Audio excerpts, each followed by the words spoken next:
Geopolitical tensions are rising.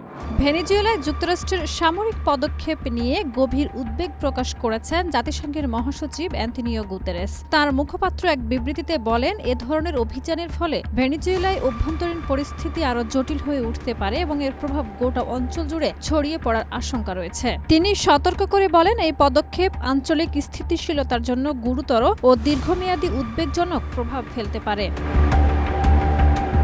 বিবৃতিতে উল্লেখ করা হয়, ভেনেজুয়েলার রাজনৈতিক পরিস্থিতি বা অভ্যন্তরীণ সংকট যাই হোক না কেন, সামরিক হস্তক্ষেপ একটি বিপজ্জনক দৃষ্টান্ত তৈরি করছে।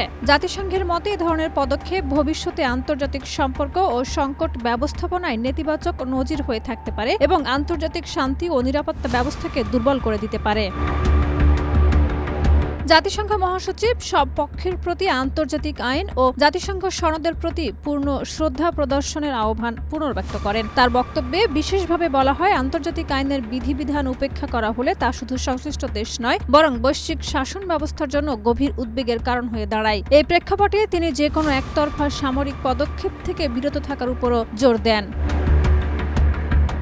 গুতেরেস একই সঙ্গে মানবাধিকার ও আইনের শাসনের প্রতি সম্মান রেখে ভেনেজুয়েলার সংকটের রাজনৈতিক সমাধানের আহ্বান জানান। তিনি বলেন, সংকট নিরসনে সব পক্ষকে অন্তর্ভুক্ত করে অর্থবহ সংলাপই একমাত্র টেকসই পথ।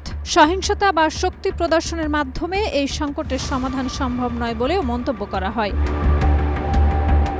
এদিকে পরিস্থিতির অবনতি ও আঞ্চলিক নিরাপত্তা ঝুঁকির বিষয়টি বিবেচনায় নিয়ে কলম্বিয়ার অনুরোধে এবং রাশিয়া ও চীনের সমর্থনে 5 ডিসেম্বর জাতিসংঘ নিরাপত্তা পরিষদের একটি জরুরি বৈঠক আহ্বান করা হয়েছে। ওই বৈঠকে ভেনেজুয়েলার সাম্প্রতিক পরিস্থিতি, যুক্তরাষ্ট্রের পদক্ষেপ এবং এর সম্ভাব্য আঞ্চলিক ও আন্তর্জাতিক প্রভাব নিয়ে বিস্তারিত আলোচনা হওয়ার কথাও রয়েছে। বিশ্লেষকদের মতে এই বৈঠক ভেনেজুয়েলার সংকটের ভবিষ্যৎ গতিপথ নির্ধারণে গুরুত্বপূর্ণ ভূমিকা রাখতে পারবে।